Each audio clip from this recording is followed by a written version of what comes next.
Bon alors, je peux vous le dire tout de suite, mon objectif, c'est que quand vous avez terminé cette session, vous désinstallez Waze, ok? C'est une petite surprise pour le suivant.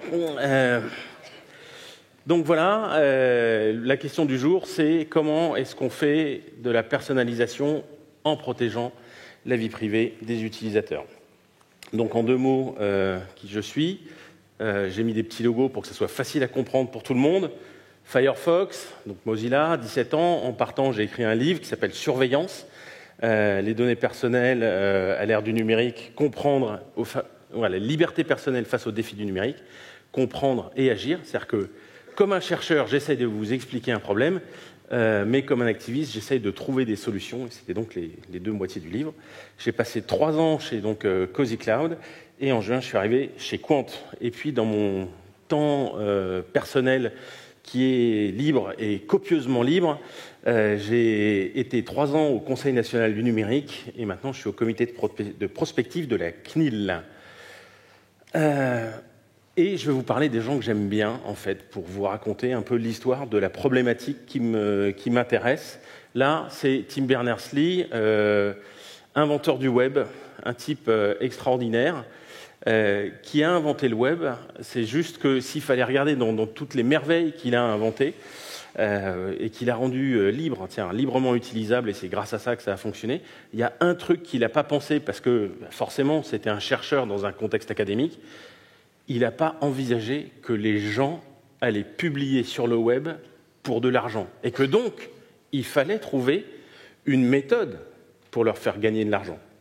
Lui, quand il a inventé le web au CERN, dans un contexte académique, il était là à se dire « c'est important que les gens qui font de la physique nucléaire, ils puissent publier des documents que d'autres pourront lire, et en échangeant comme ça leurs publications, ils vont pouvoir apprendre, ils vont pouvoir mieux travailler et fournir de meilleurs résultats. » C'était ça son problème. Mais comment est-ce que les chercheurs allaient gagner de l'argent en publiant ? Ça lui a pas traversé l'esprit, parce que dans son esprit, dans son contexte, les gens, ils étaient juste payés pour chercher, et donc ils publiaient, c'était un résultat de leur travail. Mais pour avoir des gens qui font de la vidéo, des articles, des journalistes, etc., qui sont payés pour publier sur le web, ça, c'est un problème qui ne s'est même pas posé, et c'est un problème, en fait, qui nous embête encore aujourd'hui, alors que le web va approcher de ses 30 ans, quoi.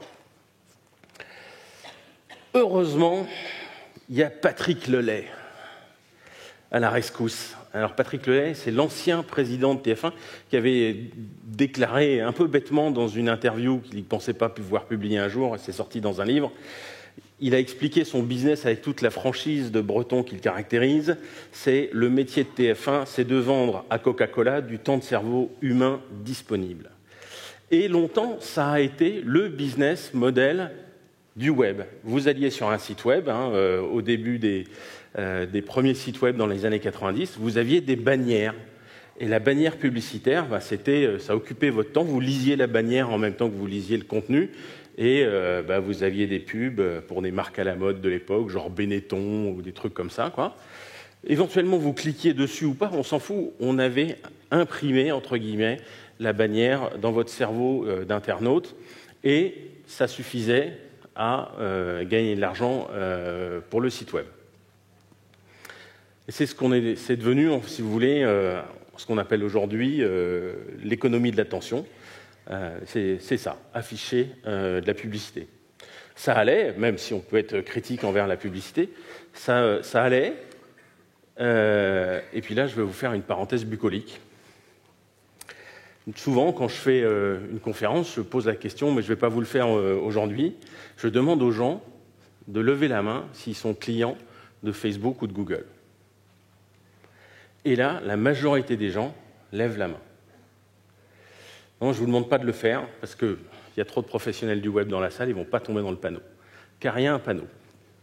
Là, vous voyez 2 vaches magnifiques dans un pré. Il y en a une qui dit à l'autre « J'adore cet endroit, j'adore le fermier, car il nous nourrit gratuitement. » Et l'autre répond « Ouais, vraiment, le fermier est un type super, car en plus de nous nourrir gratuitement, il nous loge gratuitement. » Et en fait, ça, c'est 2 vaches qui discutent du modèle gratuit sur Internet. C'est-à-dire que Et paradoxalement, le fait que ça soit des vaches, et je pense qu'on est à peu près tous d'accord, enfin il y a peut-être des grands innocents dans la salle, mais à ce moment-là, je suis désolé, c'est un peu comme la petite souris et le Père Noël, je vais vous révéler un truc horrible, les vaches ne sont pas clientes du fermier. Et j'espère que la plupart d'entre vous avaient déjà capté ça avant que j'annonce brutalement cette vérité. Non, effectivement, le fermier, il nourrit la vache, il loge la vache, il la bourre d'antibiotiques, mais ce n'est pas parce qu'elle est cliente. Le client du fermier, fondamentalement, c'est Lactalis. C'est moins cool qu'une gentille vache. Le client du fermier, c'est le boucher qui va prendre le veau. C'est le tanneur qui va prendre les peaux, le boucher qui va prendre la viande à la fin du jeu. Et ça, on le comprend bien dans l'agroalimentaire, mais alors, pour l'Internet, les grandes plateformes, la plupart des gens ne l'ont pas compris. Et c'est un vrai problème. La vérité, c'est que nous, tous, là, levez la main si vous n'utilisez ni Google ni Facebook dans la salle. Il y en a un, il faut qu'on parle. OK. Alors, heureusement, ni Google ni Facebook ne vont nous tronçonner en morceaux façon saoudien dans un consulat. Normalement, si c'est déjà arrivé, ils ont vraiment bien réussi à étouffer l'affaire. Mais néanmoins, on est quand même le bétail des grandes plateformes de l'Internet. On n'est pas leurs clients, on ne paye pas. Si vous payez Google et Facebook, vous avez un problème, sauf si vous êtes annonceur, parce que justement, on va venir à la suite. Le modèle commercial du web aujourd'hui, c'est un utilisateur ou une utilisatrice qui donne des données personnelles, qui donne du contenu personnel. Souvenez-vous, Facebook, sans le contenu que vous donnez, les vidéos de chatons, les vidéos de bébés, etc., en fait, c'est creux, il n'y a rien, c'est une coquille vide. Et on en tire soit un plaisir, soit de l'utilité, soit les deux, ou éventuellement une perte de temps. Là, j'ai mis Google, j'aurais pu mettre Facebook, où c'est pareil. Et en fait, c'est ça que les gens voient, mais ils oublient l'essentiel. L'autre côté de l'iceberg, c'est que le vrai business, celui qui existe avec des vrais dollars, dans le sac qui est là sur le slide, c'est l'annonceur publicitaire qui achète une audience ciblée et qui achète la monétisation, qui donne de l'argent pour avoir l'attention de ces gens-là. C'est ça, c'est absolument essentiel de s'en souvenir, sinon on ne comprend pas ce qui se passe sur le web. Alors comment est-ce que Google collecte vos données personnelles pour vous envoyer de la publicité ciblée? Là, j'ai fait juste un extrait parce que le slide était trop petit. Google Maps, Google Chrome, Android, Gmail, Contact, Search, Agenda, Drive, Analytics, tout ça, c'est des moyens pour pomper vos données personnelles. Qui utilise Google Chrome dans la salle? Levez la main. Et merde. Donc, voilà, faites partie de ça, vous êtes le bétail du web. Qui utilise Google Analytics? Vous ne le savez pas, mais vous le faites, ou alors vous contribuez au problème, c'est presque pire. Mais bon, voilà, on est tous sous la surveillance de Google Analytics. Qui utilise Android dans la salle? OK. Donc bon, après tout ça, on va se dire bon, Nito, il aime pas Google, tout ça, c'est pas complètement faux, mais c'est pas complètement vrai non plus. Mais il faudrait quand même pas oublier Facebook. Ça, c'est une copie d'écran que j'ai fait sur mon téléphone Android à l'époque où j'utilisais encore cette merde. Et donc, c'était pour installer l'application Facebook. Et là, je me suis dit, mais pourquoi est-ce que Zuckerberg veut lire mes textos et consulter mon agenda pour que je puisse utiliser Facebook? Et en bas, à droite, ce bouton vert, vert comme l'espoir, vert comme le feu vert qui me dit d'aller de l'avant, me dit accepter. Moi, j'ai pas pu accepter ça. C'était pas possible. C'était pas possible. Donc je l'ai pas fait. Bon, voilà. Un autre de mes héros, Edward Snowden. Edward Snowden, c'est cet ancien agent de la CIA et de la NSA qui s'est rendu compte que eh bien, c'était très, très désagréable de voir ses employeurs successifs violer au quotidien la constitution de son pays. Pourquoi? Parce qu'en gros, la NSA, au quotidien, pompe les données des Américains. Ils n'ont pas le droit. C'est contraire à la Constitution. Il a essayé de l'expliquer à son management. On lui a répondu en substance « Ta gueule, Snowden, laisse les adultes travailler ». Et finalement, il a décidé de partir avec tous les PowerPoint qu'il a pu trouver sur le réseau, comme il faut toujours se méfier des administrateurs réseau. Il les a foutus sur des clés USB. Il est allé le donner à des journalistes en se retirant dans une chambre d'hôtel à Hong Kong. Et parmi ces slides trouvés sur Wikipédia, c'est le slide de XKeyscore, qui est un peu le Google interne à la NSA, le moteur de recherche, qui est dispatché sur 150 sites, environ 700 serveurs. Ça, c'est des slides de 2012, donc c'est bien plus gros aujourd'hui, où ça a été remplacé par quelque chose de plus performant. Vous voyez qu'il y a des sites un peu partout sur la carte, hein, y compris beaucoup en Europe. La NSA, normalement, n'a pas de centre de données en Europe. Hein. Bon, mais ça y est. Et c'est ce qui permet d'espionner nommément un individu sur les données qui sont captées par le réseau de la NSA. Et donc Snowden, en gros, il explique que la NSA surveille tout le monde, et les Américains en particulier. Alors pour nous, Européens, ils ont le droit de le faire, hein, c'est de l'espionnage, donc c'est interdit tant qu'on ne se fait pas choper, quoi. Alors que chez les Américains, ils n'ont pas le droit du tout de surveiller dans les Américains, les compatriotes, parce que là, c'est marqué dans la Constitution. Et ça, c'était en juin 2013. Alors pourquoi est-ce que la vie privée, c'est important? Pourquoi est-ce que c'est un problème de voir nos données partir, concentrées dans des endroits centralisés et analysés pour nous envoyer de la publicité ciblée, qui est le nouveau business model de l'Internet? Eh bien, ça, c'est Glenn Greenwald. Et Glenn Greenwald, c'est un des 3 journalistes qui était dans la chambre d'hôtel à Hong Kong à récupérer les documents d'Edward Snowden. Et il a fait un TED Talk qui est passionnant, qui explique pourquoi c'est un problème d'être sous surveillance. Parce que quand on sait sous surveillance, on s'auto-censure.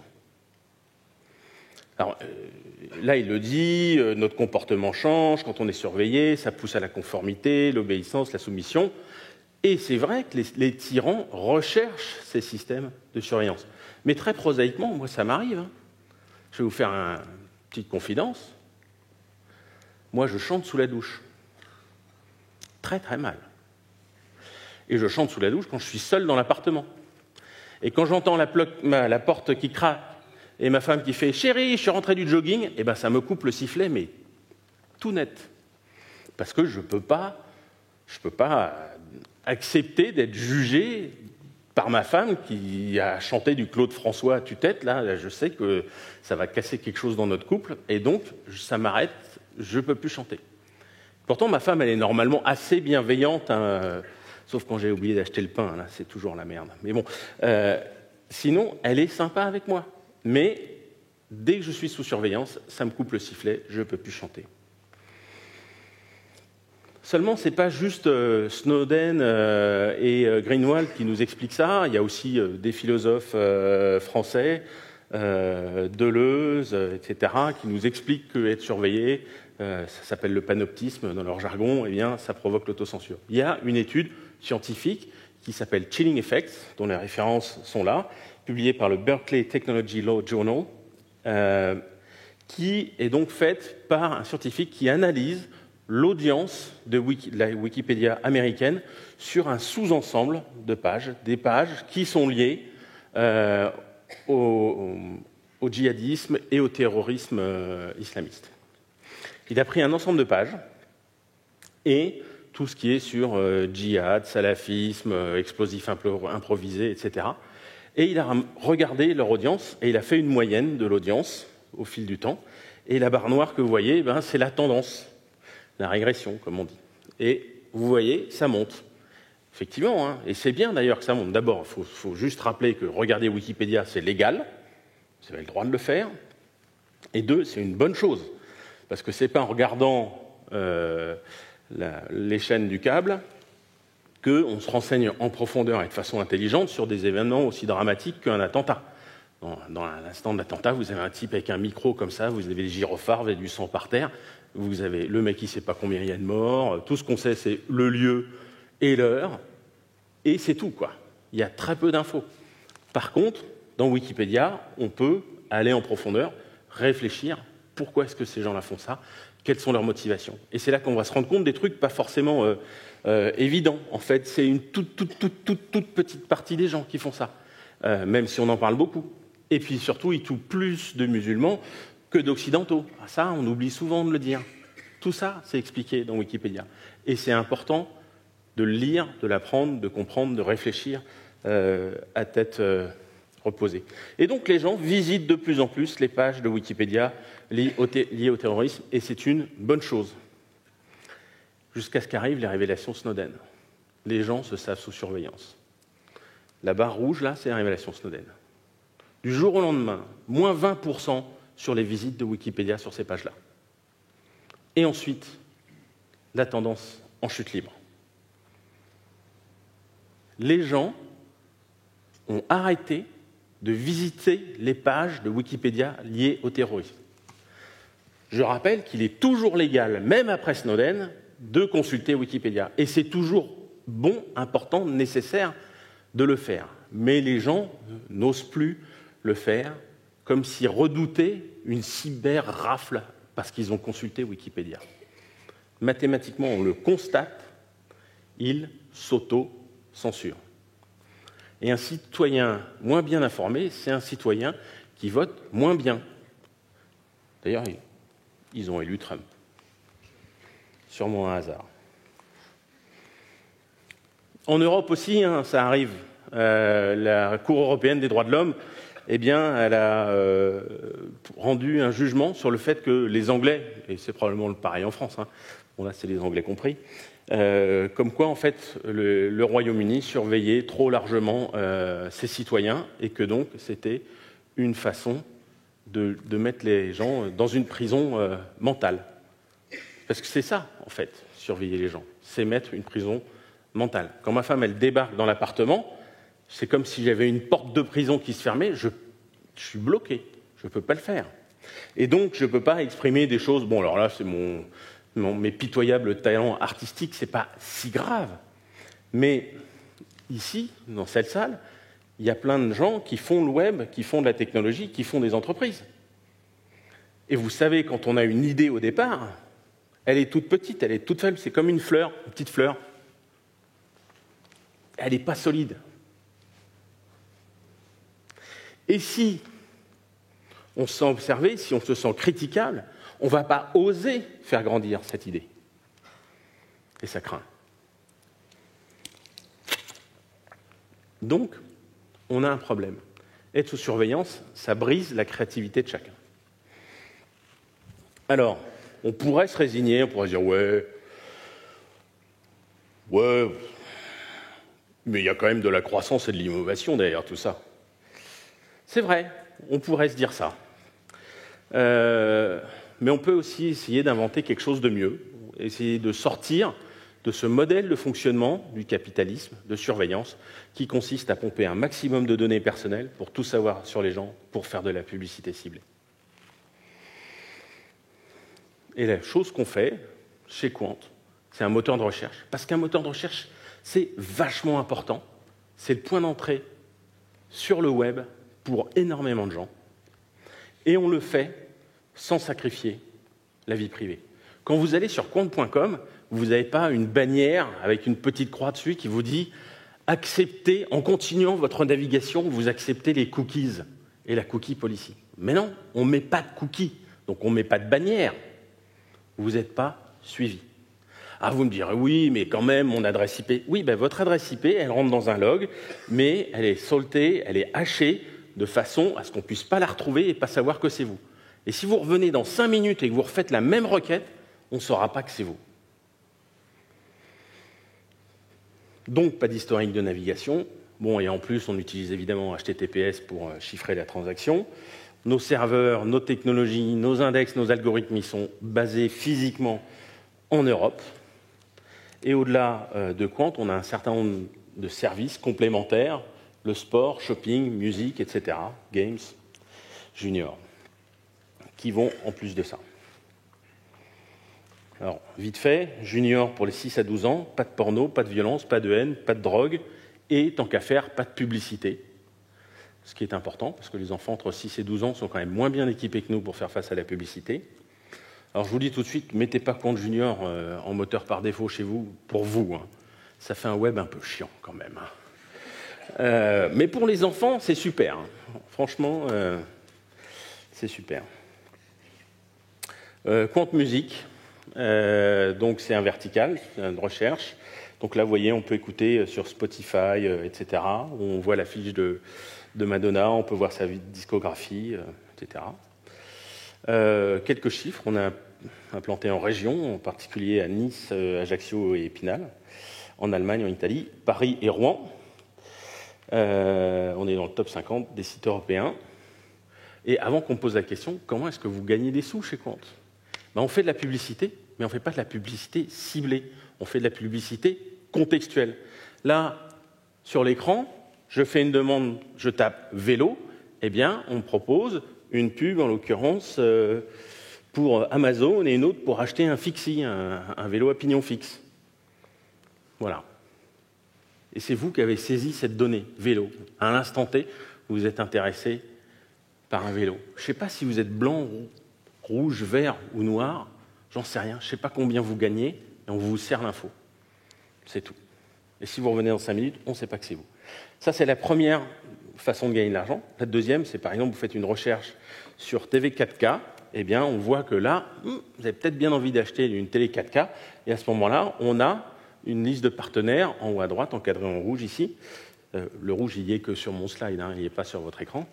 Pour vous montrer, regardez, là, vous pouvez faire un deal et vous achetez une télé 4K, et si vous l'achetez, ça reverse un petit peu d'argent à compte et ça paye pour l'infrastructure. Alors, au-delà du moteur de recherche, c'est là que ça devient vraiment intéressant, c'est qu'on nous dit, bon, le moteur de recherche, c'est bien, vous voulez être un concurrent européen aux solutions américaines et bientôt chinoises, mais moi, il me faudrait d'autres choses. Moi, un moteur de recherche, c'est bien, mais ça ne me suffit pas. Et donc, la prochaine chose qu'on va sortir, c'est Quant Maps, dont voici une copie d'écran. C'est basé sur l'écosystème OpenStreetMap, donc c'est de l'open data qui est collecté par des bénévoles. Là-dessus, nous, on met des serveurs et des équipes dédiées. Puis il y a des bouts qui manquent dans l'écosystème OpenStreetMap. Par exemple, une hiérarchie des pays, des régions, etc. Nous, on l'a fait. Ça s'appelle Cosmogonie. C'est du logiciel libre que Quant développe et donne à l'écosystème OpenStreetMap. Et puis, ça sortira bientôt, quand c'est prêt. Bientôt. Mais j'en dis pas plus. Parce qu'en fait, je ne sais pas. Ça fait 25 ans que je fais du logiciel. Il n'y a que les charlatans qui arrivent à donner des dates de release. Et il y a un autre truc qui me dit, quand même, Quant, c'est bien, mais comme vous ne me connaissez pas, vous ne pouvez pas me fournir de personnalisation. C'est vrai, mais en fait, c'est pas vrai. Je vous explique. Et avant, on va faire un crochet par un autre de mes héros, qui s'appelle Lawrence Lessig. Lawrence Lessig, il y a 19 ans, il a écrit un article mais absolument extraordinaire, qui est toujours passionnant, je l'ai encore relu ce matin. Et en fait, il dit deux choses, s'il fallait vraiment synthétiser, c'est un article qui est quand même assez long. Lawrence Lessig, c'est l'inventeur de Creative Commons, dont vous avez peut-être entendu parler. Ça a été aussi un candidat malheureux à la primaire des élections américaines. Il dit deux choses dans son article. Premièrement, il dit « Code is law ». Et ça, les gens l'ont... Enfin, c'est une idée qui a assez fait son chemin. Il dit « Code is law », c'est-à-dire que ceux qui écrivent le code, vu que le logiciel en fait a envahi tous les compartiments de notre vie, avec le smartphone, avec les enceintes connectées, avec le software as a service, le cloud, et puis même micro-ondes, il y a même un micro-ondes qui a été lancé par Amazon qui est connecté. Vous voyez, donc vraiment il y a du logiciel partout dans nos vies, et au 19e, au 20e siècle, celui qui décidait ce qu'on pouvait faire dans la vie, c'était le législateur. Il était élu, il faisait des lois, etc. Mais au 21e siècle, c'est le développeur. C'est celui qui a écrit le code qui décide de ce qu'on peut faire ou pas. Et on n'a pas le choix. C'est comme ça. Ou alors on n'utilise pas. Moi, il y a un truc qui m'agace particulièrement, je ne sais pas si la personne concernée est dans la salle, mais le développeur web du site lefigaro.fr, ce type m'agace parce qu'à chaque fois que je lis un article, il me dit, depuis mon téléphone, il me dit, voulez-vous installer l'application mobile Le Figaro? Non, je ne veux pas. Et alors c'est oui ou annuler. Alors je fais annuler. Mais depuis le temps, j'en ai lu des centaines des articles. Il m'a posé 100 fois la putain de question. T'es sûr que tu veux pas installer l'application? J'ai dit, mais t'es bouché ou quoi? Je te dis non. Chaque fois, je clique sur annuler. Et il a décidé qu'il pourrait me foutre un cookie pour dire non, celui-là, il n'en veut pas. Mais non, il a décidé de ne pas mettre le cookie pour se souvenir que moi, je ne veux pas de sa application. Voilà. C'est ça. C'est ça. Le type, il a décidé, pour moi, qu'il fallait me poser la question pour me pousser à installer l'application. Il a un pouvoir d'emmerdement sur ma vie, ce type, je crois qu'il ne l'imagine même pas. Et donc une responsabilité, en passant. Donc c'est lui, voilà, Code is Law, c'est ça. Le mec, il a écrit ce bout de code, et donc il fait la loi au moment où j'utilise ce bout de logiciel. Deuxième partie que Lawrence Lessig explique, c'est « Architecture is policy ». Et alors, celle-là, j'ai mis des années à la capter. Donc, je ne vous en veux pas si vous n'avez pas capté, non plus, du tout. Mais ça, c'est passionnant, c'est un peu plus complexe. Mais il dit, en fait, avec « Architecture is policy », c'est en décidant comment on architecture, pas un bâtiment, mais quand on architecture un système d'information, on décide de qui a le pouvoir. Il aurait pu dire aussi architecture is, comment on dit, constitution. C'est la constitution. On détermine où se situe le centre de pouvoir. Qui a le pouvoir sur quoi? Et donc ça a été traduit en français par un excellent site que je vous recommande, qui s'appelle leframablog.org, il y a quelques années déjà. Et donc, voilà en fait à quoi ça ressemble l'architecture d'aujourd'hui. Les approches des années 2000 à aujourd'hui, il y a un serveur, alors vous me pardonnerez, j'ai fait ça dans le TGV, alors déjà je ne suis pas doué en dessin, mais alors avec le TGV qui secoue en dessous, c'est pire. Finalement, par Lyon, c'est beaucoup trop court, moi je vous le dis, pour écrire des slides. Donc il y a le serveur qui est en haut, et c'est lui qui a le logiciel qu'on utilise. Donc le code, il est là, dans le serveur. Et il a aussi les données utilisateurs. Et avec ça, à travers l'Internet, il l'envoie sur les postes des utilisateurs. Alors pour ceux qui ont une mauvaise vue ou qui n'ont pas la capacité d'abstraction suffisante pour se dire que ces horreurs en bas, c'est des ordinateurs portables, je vous le dis, c'est des ordinateurs portables, vous voyez. Aussi, on reconnaît bien, il y a un Mac et un PC. Non ? Bon, c'est des ordinateurs portables, et donc les gens utilisent ces ordinateurs portables, se connectent à Internet, vont sur ce serveur où il y a le code et les données. C'est comme ça que ça fonctionne. C'est-à-dire qu'en fait, on a tout centralisé en un seul endroit, le serveur, l'applicatif, les données, et ce n'est pas nous qui contrôlons le serveur. En tout cas, ce n'est pas moi. Perso, si j'avais 2-3 trucs à changer dans Gmail, je ne le ferai pas parce que j'ai arrêté Gmail, mais il y a quand même des trucs qu'on pourrait changer. Mais seulement, je ne pense pas que dans la salle, il y ait beaucoup de gens, pourtant on en est assez nombreux, je ne pense pas qu'il y ait beaucoup de gens qui peuvent modifier le code de Gmail ou de Google Maps ou de plein de choses d'autres. On n'a pas le contrôle. Nos données, elles sont là-bas. C'est peut-être aussi ça qui est pratique finalement. C'est que vous arrivez, vous connectez depuis n'importe quelle machine à Gmail et il a vos mails. C'est pratique, mais c'est parce qu'en fait, vos mails, ils sont chez Google. Mais ça, c'était avant. Et une autre architecture est possible, c'est celle d'une architecture décentralisée, celle où on ne met pas tout en un seul endroit en confiant ça à un tiers, mais on fait autrement. Et c'est ce qu'on essaye de faire chez Quant, avec une approche qui s'appelle MASQ, avec un Q à la fin, M-A-S-Q. C'est un modèle décentralisé. Le serveur n'a pas vos données. Le serveur de Quant, quand il vous lui envoie une requête, il vous envoie la réponse, qui que vous soyez, c'est la même réponse. Ça traverse Internet, ça arrive chez vous. Et localement, vous avez cette petite base de données dans votre ordinateur ou dans votre smartphone où il y a vos données utilisateurs que Quant ne voit jamais. Donc voilà, ça c'est MASQ avec une copie d'écran d'un prototype, parce que MASQ va bientôt sortir, mais il n'est pas encore sorti.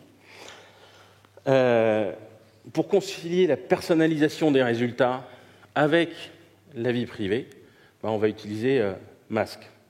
Donc localement, on va stocker des données personnelles pour Search, et puis pour d'autres applications, pour Quant Maps, Quant Music, Quant Games et d'autres applications Quant à venir. Donc, pour Quant, vous serez toujours un utilisateur anonyme, mais la personnalisation, elle aura lieu localement sur votre ordinateur ou sur votre smartphone. Petite précision, votre ordinateur et votre smartphone seront connectés entre eux et se synchroniseront de façon à ce que quand vous faites une recherche sur votre smartphone, elle soit stockée dans l'historique aussi de votre PC. Donc, la personnalisation se fait côté utilisateur. Tout ça, c'est du logiciel libre, parce que c'est la seule façon d'avoir confiance dans le logiciel, c'est que le code source soit ouvert et qu'il tourne sur votre machine. Donc, c'est du logiciel libre. Et les deux premiers services qui vont être concernés, c'est Quant Maps et Quant Search. Alors, comment ça fonctionne? Pour Search, en fait, dès que vous faites une recherche, il va stocker ça localement sur votre ordinateur, de façon chiffrée sur votre disque dur, votre historique de recherche. Et quand vous allez commencer à taper quelque chose, et on sait que ça arrive souvent, les gens, on le sait, recherchent souvent d'une fois sur l'autre la même chose, parce qu'ils n'ont pas encore tous capté la notion de bookmark. 20 ans plus tard, 25 même. Mais bon, c'est comme ça. Et donc, ils n'utilisent pas les bookmarks, ils les signent, les marquent pas, je vous appelez ça comme vous voulez. Ils font des recherches, mais ce qui serait pratique, justement, c'est quand ils commencent à taper le début de la requête, qu'on leur rappelle les derniers mots qu'ils avaient tapés. Et ça va arriver localement. Quant à Quant Maps, là, c'est plus compliqué, mais en gros, vous allez utiliser Quant Maps. Vous voulez la carte de Lyon, on vous envoie la carte de Lyon. C'est une carte qui est complètement générique. C'est la même pour absolument tout le monde. Forcément, on ne sait pas qui vous êtes. On sait juste que vous voulez une carte de Lyon. On vous envoie la carte de Lyon. Mais seulement la personnalisation, là, elle est importante. Je suis venu à Blend Web Mix l'année dernière, j'avais trouvé un endroit sympa pour déjeuner, je l'avais recherché, je l'avais trouvé, je l'avais marqué, et bien là, je le retrouve stocké localement. Et MASQ, il met un genre de calque, en fait, sur votre carte, et sur cette carte, il va mettre les résultats de vos recherches précédentes. Donc, si vous voulez la carte de votre quartier, vous allez retrouver votre cordonnier, votre boucher, etc., parce que c'est les choses que vous avez cherchées les dernières fois sur Quant Maps. Mais Quant n'est absolument pas au courant que c'est ça que vous avez cherché. On ne sait pas qui vous êtes, ni quoi que ce soit. Voilà, écoutez, moi c'est tout ce que j'ai pour l'instant. Tout ce que je vous encourage à faire, c'est installer sur votre mobile l'application Quant Maps, Quant tout court, ce qui est Quant Search en fait, et je vous mets au défi de l'essayer pendant 15 jours. Si ça ne va pas, vous pouvez supprimer, c'est pas grave, et revenir à un système qui vous espionne. Voilà, merci de votre attention. Merci. Assieds-toi. Alors, est-ce qu'il y a des questions pour Tristan Nitto? Ouais. Oula, il y en a partout. Ils sont partis, les gens qui distribuaient les... Ah, ils sont là. Il y en a partout là-haut.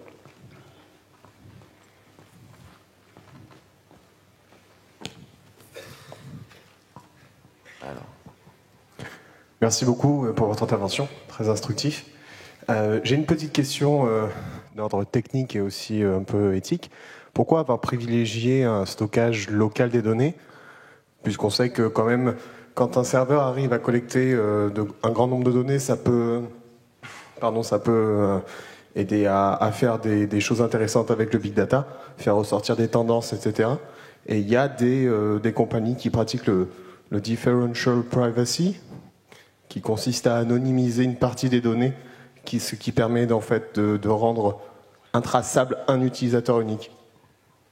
Pourquoi un choix plutôt que l'autre? Moins on en sait, mieux c'est pour l'individu. On pense en l'occurrence que là, c'est pas indispensable de savoir ce que vous stockez et de relier les requêtes entre elles. Cela dit, nous, en tant que compte, quand vous cliquez sur un résultat, on sait lequel a été cliqué dans les résultats de recherche. On ne sait pas qui c'est, mais on sait que sur ce mot-clé, on a sorti tel jeu de résultats et c'est le 3e qui a été cliqué. Et c'est donc que probablement il y a, en fait, on utilise votre intelligence et le big data, sauf qu'on ne sait déjà absolument pas qui vous êtes. Mais alors, vous rapprochez ça de vos dernières requêtes, on a décidé que c'était pas intéressant. Il n'y avait pas assez de choses à apprendre. On apprend, hein, on fait du big data, on fait du machine learning, on a des équipes spécialisées là-dessus, mais il y a un moment, il faut tracer la limite. Le differential privacy que fait Apple est une piste intéressante, compte tenu de notre contexte. On pense que c'est pas intéressant, mais peut-être que dans d'autres choses, avec d'autres services qu'on servira par la suite, peut-être que les contraintes étant différentes, parce que le search maps et peut-être dans le futur le mail, etc. C'est vraiment des problématiques qui sont très différentes. Et à ce moment-là, peut-être que le differential privacy est un outil qu'on utilisera. Merci. Bonjour, ici. Moi, j'ai trop de questions pour les poser toutes ici. Ouais, on peut aller boire un coup après. Ou... Voilà, on fera ça, ça sera bien. Mais du coup, une au moins sur la pertinence des résultats, parce que c'est ce qui fait la force de Google. Et pour être un utilisateur DuckDuckGo au quotidien, je vois la différence. Google, il piste, c'est pas bien, mais dans la pertinence des résultats, il n'y a pas photo. Et quelqu'un qui va chercher peinture sur Google, selon qu'il soit peintre en bâtiment ou artiste, peintre sur des toiles, il va pas du tout avoir les mêmes produits, il va pas du tout avoir les mêmes retours. Et ça, tout ce qui est personnalisation locale, etc., là c'est bien pour des suggestions, mais ça aide pareil. Je pense que quelque part, le fait que les gens adhèrent à Quant, ce que je souhaite, ça va aussi passer par ça. Et comment vous pensez gérer cette pertinence? Nous, on travaille comme des dingues sur le sujet, et entre autres ce que j'expliquais tout à l'heure, c'est à ça qu'on reconnaît comment les gens, sur quels résultats les gens cliquent, parce que évidemment, faut quand même réaliser, alors tous les experts SEO dans la salle me pardonneront, mais en fait, quand on fait un moteur de recherche, on vit pas dans le monde des bisounours, on vit dans un monde où les gens qui font du SEO sont payés en fait relativement cher. Ils diront que c'est pas assez, mais sont payés relativement cher pour essayer de nous fourguer du Viagra quand vous cherchez un vélo, quoi. Vous voyez. Et donc, on travaille dans un environnement qui est hostile, parce qu'eux, ils veulent vraiment être en premier dans toutes les requêtes possibles. Donc, c'est très important de valider que nos résultats de recherche sont bons. Et c'est pour ça qu'on utilise la technique dont je parlais tout à l'heure, et qu'on a des algorithmes dits de learning to rank, qui est comment est-ce qu'on donne les meilleurs points aux meilleurs résultats. On travaille là-dessus. Aujourd'hui, les résultats de Quant sont très corrects. La plupart des gens ne font pas la différence. Si vous avez le malheur d'être peintre en bâtiment, peut-être que c'est un problème pour vous. On espère qu'on va y arriver à faire les choses bien. Je ne peux pas vous en dire plus. Ça va. Oui, bonjour. Je voulais revenir sur votre slide sur les publicités, parce que j'ai vu un petit lien où c'était écrit que les publicités sont proposées par Microsoft, et du coup, j'ai vu un petit lien confidentialité, j'ai cliqué dessus parce que je suis quelqu'un de curieux, et j'ai vu que ça ramenait vers la confidentialité de Microsoft, et donc plus de Quant. Et comment vous vous positionnez par rapport à ça? Eh bien, écoutez, effectivement, on a un partenariat avec Bing de Microsoft, qui est notre agence, notre régie publicitaire. Donc, on affiche les résultats. ils ne savent pas que c'est affiché, enfin que leur pub est affichée là. Si vous cliquez sur la pub, à ce moment-là, vous commencez à être suivi par Microsoft. Et voilà, mais c'est marqué, c'est une publicité, c'est comme ça qu'ils gagnent leur vie. On fait du mieux qu'on peut, quoi, mais c'est logique, quoi. On ne désespère pas de faire mieux à terme, mais pour l'instant, la solution qu'on a, c'est ça.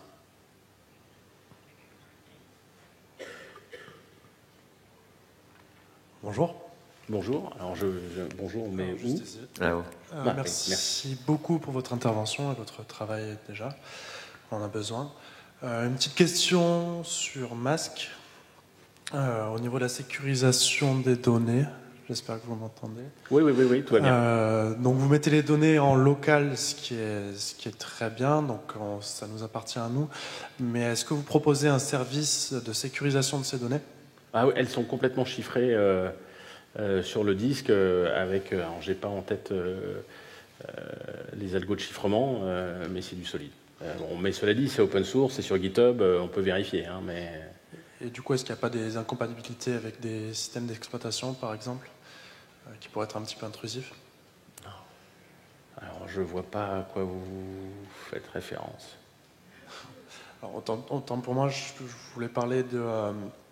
est-ce que si on a un masque sur un Microsoft, est-ce que si on a un masque sur un Android, qui sont des choses qui vont permettre de l'intrusion dans les données, est-ce que ça ne va pas être incompatible? Non, non, l'application Mask a accès aux données parce que les données sont protégées par un mot de passe et on chiffre les données sur la base de ce mot de passe, mais les autres applications n'ont pas accès à ces données, donc elles sont en sécurité. Je ne sais pas si j'ai bien compris la question. Mais... Oui, je pense que c'est bon. Je vous poserai la question tout à l'heure peut-être. Merci. Ouais. T'aimes pas les questions de Si, mais je crois que... On a endormi la salle? Non, pas du tout. J'ai l'impression que c'est réglé. C'est réglé? Ouais, ok. J'ai l'impression que c'est réglé. Est-ce qu'il y a une autre question?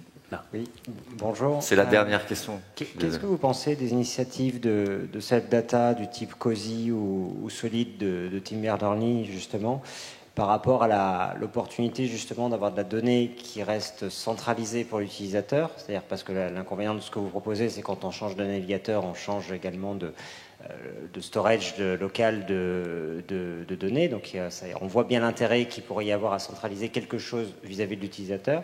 Et aujourd'hui, il y a des initiatives qui émergent, donc notamment les deux que j'ai cités. Comment est-ce que vous pourriez vous articuler avec ce type d'écosystème? Alors, c'est une bonne question. Je rappelle que j'ai passé 3 ans chez Cozy Cloud quand même, donc je connais bien le truc. Je ne sais pas dans quelle mesure je peux dire, mais Quant et Cozy Cloud se parlent très régulièrement sur des sujets comme ça. Et je souhaite longue vie autant à Cozy Cloud qu'à Solid. Et c'est Unwrapped, la start-up de Tim Berners-Lee, qui vient de lancer pour soutenir le projet Solid, qui est un genre de concurrent de Cozy Cloud. Ouais, j'espère bien que le stockage individuel, ça va fonctionner. Ouais, moi aussi, j'espère bien. C'était une belle réponse, en tout cas. Bon, allez, c'est bon. Merci beaucoup. OK. Merci, Tristan. Merci.